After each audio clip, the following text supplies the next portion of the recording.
Here with the New Mexico Office of the Medical Investigator. That's HeaTherJarrell. And we have Dr. Aaron Phipps with the New Mexico State Veterinarian with the New Mexico Department of Health. That's ERINPHIPPS. And they'll be out shortly. Thank you.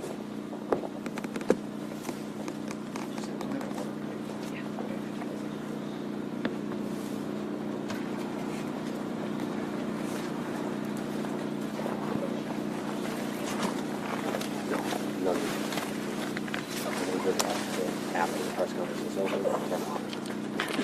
It's never comfortable. So I'm just going to be right here. This work in terms of question framing. That's all that you have to worry about.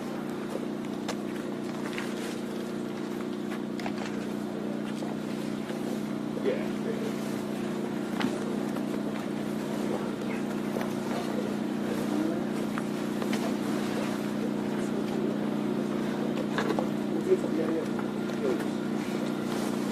Belt series.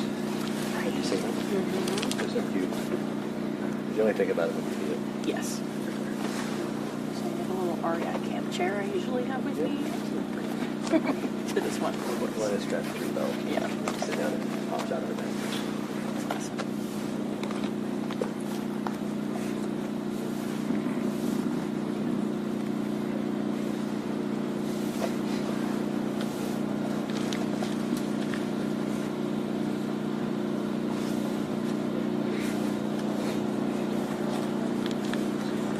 Fire chief's retiring next week. And that's like this one song. Absolutely. A lot of unanswered questions. I hope that this press conference will unveil big mystery. What happened to Gene Hackman, his wife Betsy Arakawa, and their dog? Right now, we're going to hear from investigators from not only the sheriff's office, the medical investigator's office, and the fire department. As you can see behind me, we have Sheriff Adam there walking out, about to take the podium. It's been 9 days since their bodies have been found in their Santa Fe home, the couple. And I'm going to step out of the way so we can listen to the sheriff as he gets underway here with this conference. Santa Fe County Sheriff's Office. With me today is Dr. Heather Jarrell, Chief Medical Investigator for the New Mexico Office of the Medical Investigator.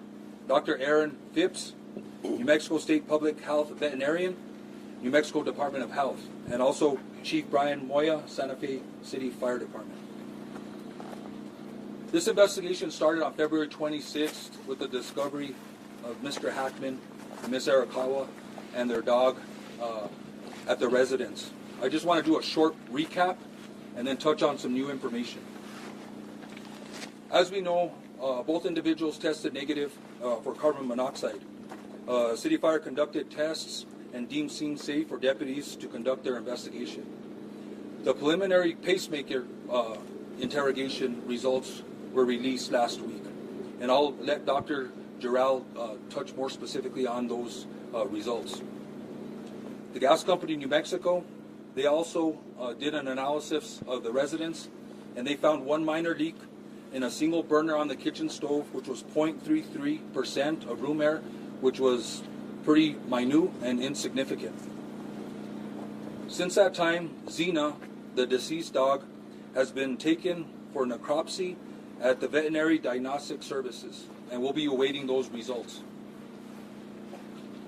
Let's speak a little bit in reference to the timeline for Betsy Arakawa. We know from our investigation that on February 9th, 2025, she picked up Xena from Gruta Veterinary Hospital. There was a procedure that was done with the dog, which may explain why the dog was in a crate at the residence. Let's move on to February 11th, 2025. Mrs. Arakawa had an email conversation with her massage therapist at about 11:21 a.m. Moving on into the afternoon, Ms. Arakawa was at the Sprouts Farmers Market between 3:30 and 4:15 p.m. Ms. Arakawa was seen on surveillance video at the CVS pharmacy in Santa Fe from 4:12 to 4:20 p.m. She then stopped at a local pet food store at about 4:54 p.m. Her car was seen on surveillance, and the remote control clicker that is assigned to her and her vehicle was used to enter the subdivision to gain access to the gated community at 5:15 p.m. Numerous emails were unopened on her computer on February 11th. There was no additional outgoing communication from her or known activity after February 11th, 2025. The cell phone information and the cell phone data is pending. We're working with state police to get the information from those phones, but our investigation shows that all the last known communication and activity from Ms. Arakawa was on February 11th.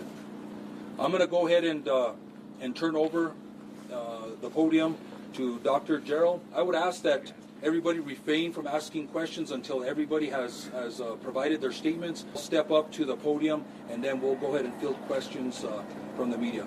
Thank you.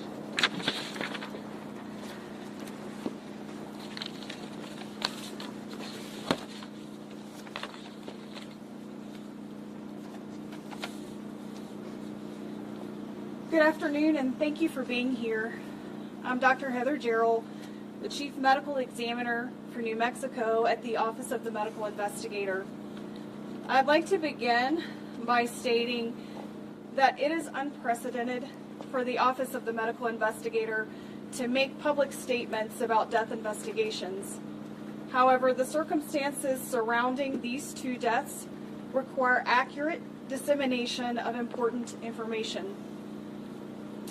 I've also spoken with the Hackman family prior to this conference, who are aware of the autopsy findings and conclusions and are aware of this conference. On Thursday, February 27th, I performed an autopsy on Mr. Gene Hackman. Medical examiner Dr. Daniel Gallego at the Office of the Medical Investigator performed a full autopsy on Miss Betsy Arakawa Hackman. Also on Thursday, February 27th. By report, Miss Arakawa Hackman's legal name is Betsy Hackman, which is how she will be referred to hereafter. The cause of death for Miss Betsy Hackman, aged 65 years, is Hantavirus pulmonary syndrome. The manner of death is natural. Autopsy examination and full-body postmortem CT demonstrated no findings of trauma internally or externally, with microscopic findings consistent with Hantavirus pulmonary syndrome. Laboratory testing was positive for Hantavirus at a clinical lab, with required confirmation testing positive at Scientific Laboratories Division. Testing for COVID-19, influenza, and other common respiratory viruses was negative. Testing for carbon monoxide was negative. There were no other significant natural disease findings. Pills present on scene were thyroid medication, which were being taken as prescribed and is not currently a concern for a contributory cause of death. The cause of death for Mr. Gene Hackman, aged 95 years, is hypertensive and atherosclerotic cardiovascular disease, with Alzheimer's disease as a significant contributory factor. Autopsy examination and a full-body postmortem CT examination demonstrated no acute findings of internal or external trauma and showed severe heart disease, including multiple surgical procedures involving the heart, evidence of prior heart attacks, and severe changes of the kidneys due to chronic high blood pressure. Examination of the brain showed advanced Alzheimer's disease, as well as blood vessel changes in the brain secondary to chronic high blood pressure. Laboratory testing performed at Scientific Laboratories Division was negative for COVID-19, influenza, and other common respiratory viruses. Testing for Hantavirus was negative. Testing for carbon monoxide was negative. Additionally, there were no autopsy findings concerning for Hantavirus infection. I have been asked when death occurred for these individuals. There is no reliable scientific method to accurately determine the exact time or date of death. Mr. Hackman's initial pacemaker data revealed cardiac activity on February 17th, with subsequent pacemaker interrogation demonstrating an abnormal rhythm of atrial fibrillation on February 18th, which was the last record of heart activity. Based on this information, it is reasonable to conclude that Mr. Hackman probably died around February 18th. Based on the circumstances, it is reasonable to conclude that Ms. Hackman passed away first, with February 11th being the last time that she was known to be alive.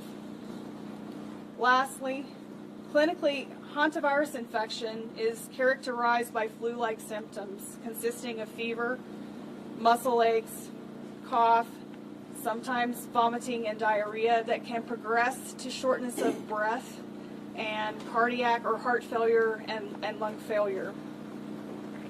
This occurs after a 1 to 8 week exposure to excrement from a primarily particular mouse species that carries hantavirus.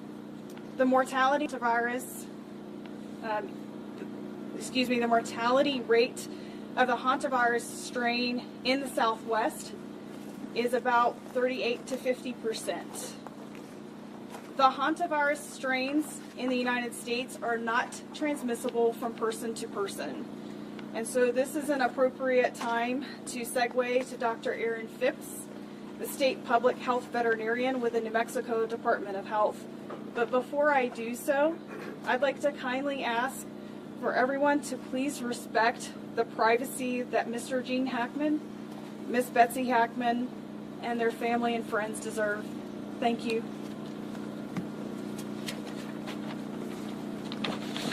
Thank you, Dr. Gerald. I will now provide additional information about hantaviruses in New Mexico. There are many different types of hantaviruses found worldwide. These viruses are zoonotic, meaning they are transmitted from animals to humans. Hantaviruses are carried by rodents. The hantavirus found in New Mexico, the Sin Nombre virus, is found throughout the state, primarily in deer mice, but in other rodents as well.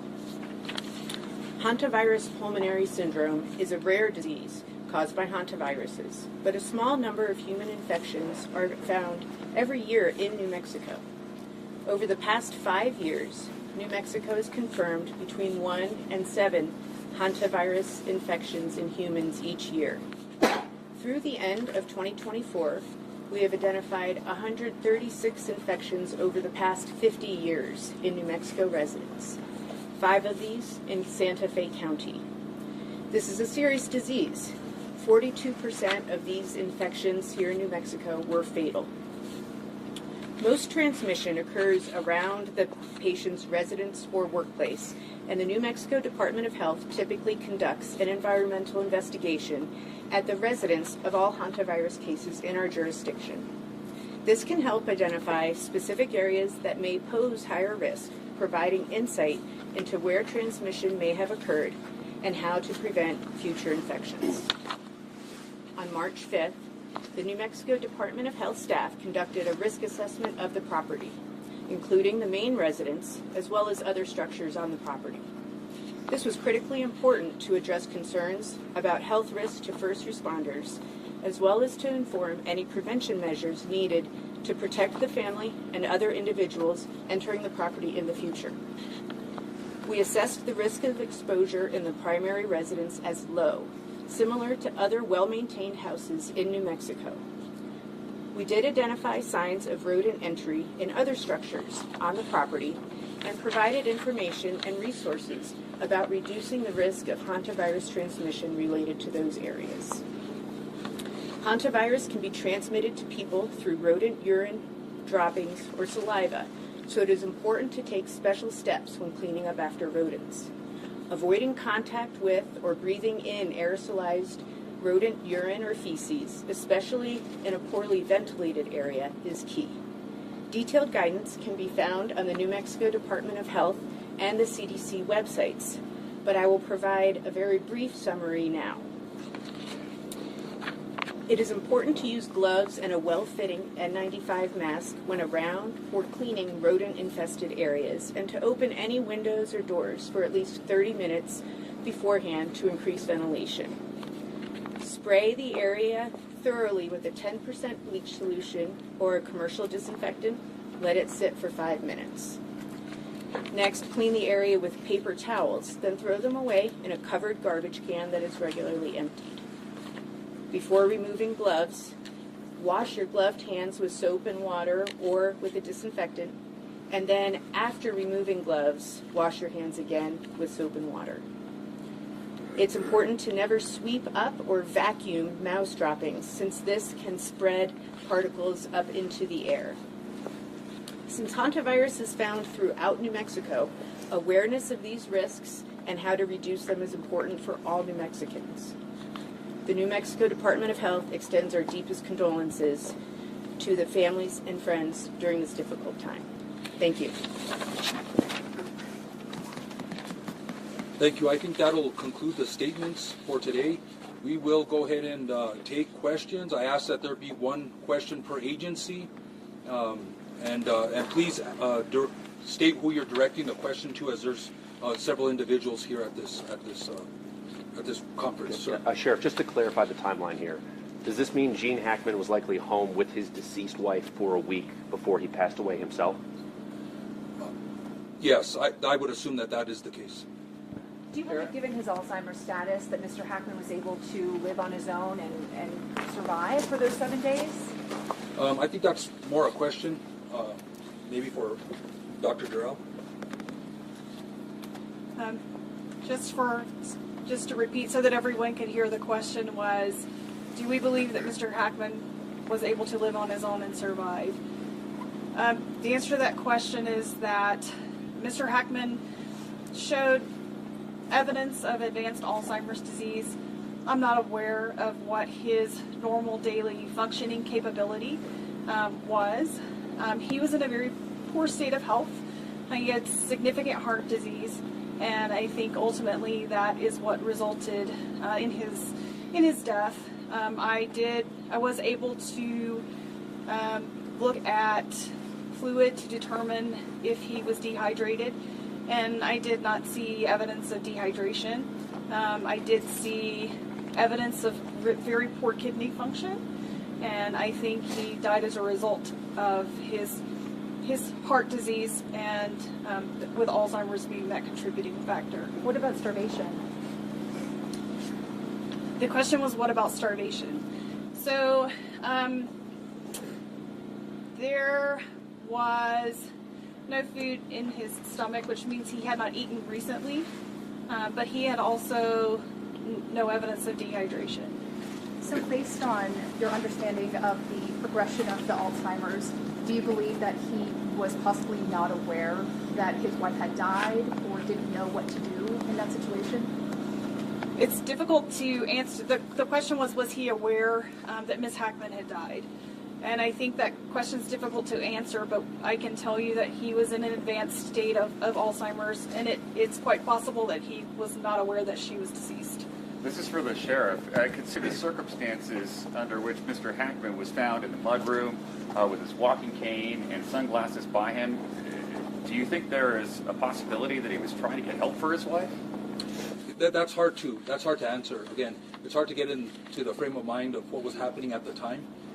And I don't know if we'll ever have the answer to that question, whether he was going to go for help or he wasn't. Sir. Sheriff, are there any other big questions that you're trying to answer? I mean, does this answer the biggest questions you had about their death in this case? Is there anything else that you're really seeking? Yeah, so the question is there any other big questions that are left? I think a lot of questions were answered here today. I think there was, Dr. Durrell went over the cause of death, and I think a lot of those questions are answered. I think the timeline that we've been given as far as the pacemaker results and the history and evidence that we found as far as the timeline of Miss Arakawa, I think a lot of the questions have been answered. We are waiting on the cell phones, but I would very unlikely that the cell phones are going to show anything else. Another question? Sure. Are there any signs of, like, what have you learned about Mr. Hackman's communication after February 11th? Have you talked to any friends of his who had spoken with him during that week-long period, or know anything about what he was doing?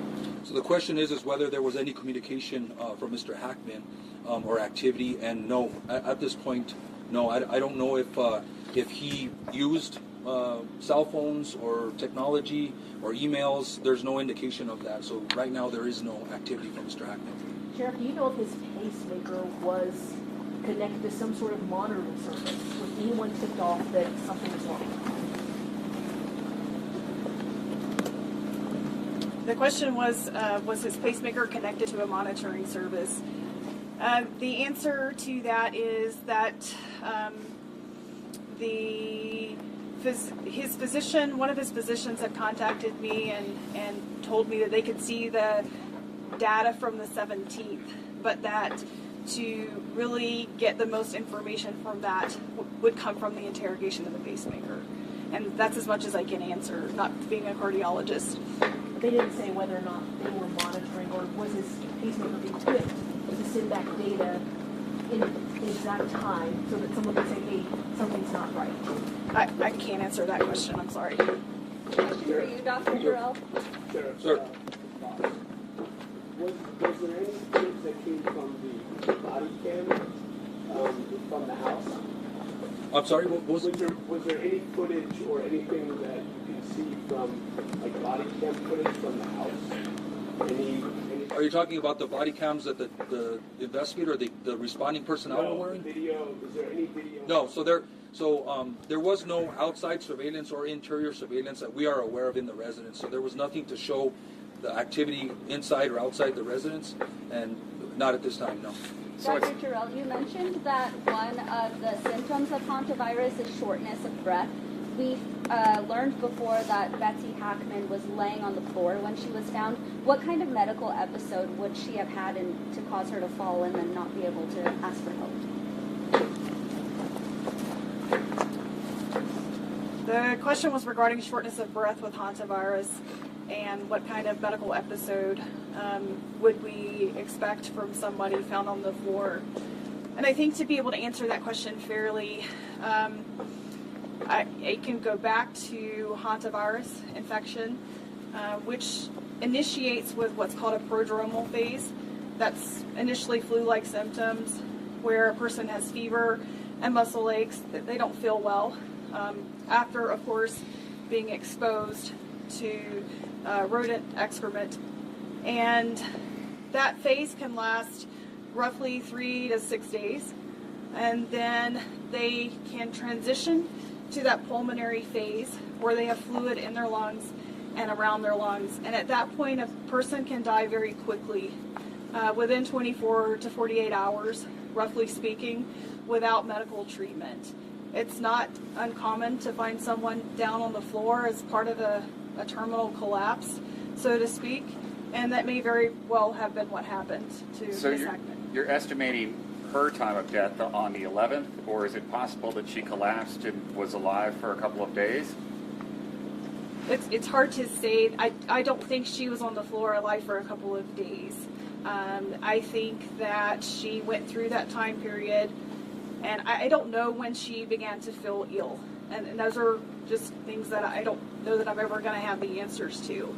But I think, and going back to that initial time period, roughly 3 to 6 days of feeling ill and then succumbing pretty quickly after fluid begins to build up in the lungs. Given the dog was created, is it fair to assume that the dog died of dehydration or starvation?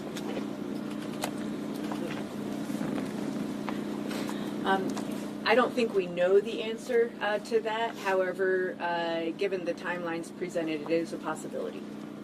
Is it possible the dog had the hantavirus? Dogs do not get sick from hantavirus. Sir.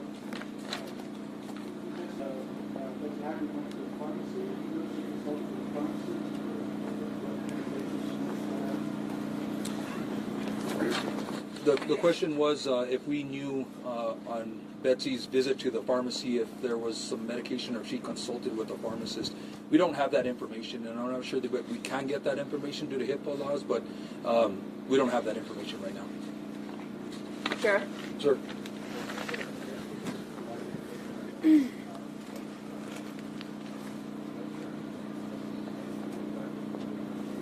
At this point, there's no indication that there was a caretaker at the home. Sheriff, with the footage that you saw of Betsy on February 11th, was there any indication that she was feeling shortness of breath or having trouble moving around while she was running these errands? You know, we can analyze the video a little more, but it's going to be hard to tell. She was walking around, she was shopping, she was visiting stores, but my detectives didn't indicate that there was any problem with her or struggle of her getting around. So, and I believe she had a mask on also, so I'll have to confirm that, but yeah, there wasn't any indication of that. Sasha? Sheriff, this might be for you or Chief Moya, I don't know who could better answer it, but when was the last time you guys dealt with a Hantavirus case in Santa Fe County, or responded to one? Yeah, the question was last time the city of Santa Fe or the county dealt with a Hantavirus case. I think we're going to have to look into that. I'll get back to you. I would have to do some data before we do that. Have you had any communication with the CDC? Is there a concern about a bigger public health issue here when it comes to hantavirus? The CDC is aware of this case. Hantavirus is a notifiable condition nationally. All hantavirus cases are notified to them. This is not an unusual case. We get cases every year, unfortunately. So we're not seeing any indications of any abnormal or unusual patterns. Dr. Gerald? We'll go ahead and take two more questions, and then we'll wrap this up. Is there anybody that hasn't asked a question yet? Sir? Do we know, did Betsy communicate to anyone, family, friends, that she was feeling ill? Again, we're going through some of the communications, and I think the cell phones may have some indications of that prior to the 11th. But as of this moment, I don't have any information that she was indicating that she was feeling ill during any communication. One more question? Since there's no sense that this is criminal in nature, are you closing this investigation? Are you still going to be releasing body camera footage from the deputies that entered the house? What happens next? So we will deal with IPRA requests as necessary. If there's body camera or any request for public information, we will be releasing that because of the law. But yeah. We consider this an open investigation until we close the loopholes of the cell phones, until we finish out the necropsy results of the canine and other loose ends that we need to tie up. But you know, I think we're pretty the timeline and with the information that Dr. Jarrell provided. One question on the heart disease: is it fair to describe this as a heart attack, or is it not? Is that not an accurate term for the heart disease that he suffered?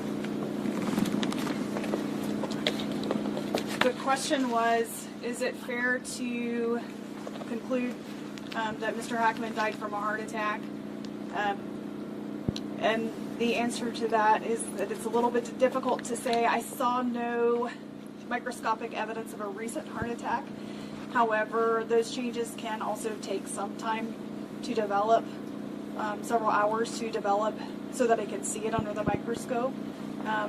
He could have had an abnormal heart rhythm. We already know that he was in atrial fibrillation on the 18th, and that could have evolved into a more terminal heart rhythm. Is heart failure an okay way to describe it, if we use that terminology? The question was, did Mr. Hackman have heart failure?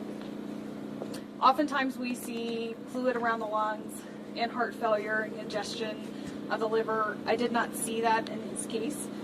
But he had very poor heart, or very extensive heart disease, and so he would have been predisposed to abnormal heart rhythms, and hence he had a pacemaker as well. Thank you, everybody. That'll conclude the press conference for today. Thank you, everybody.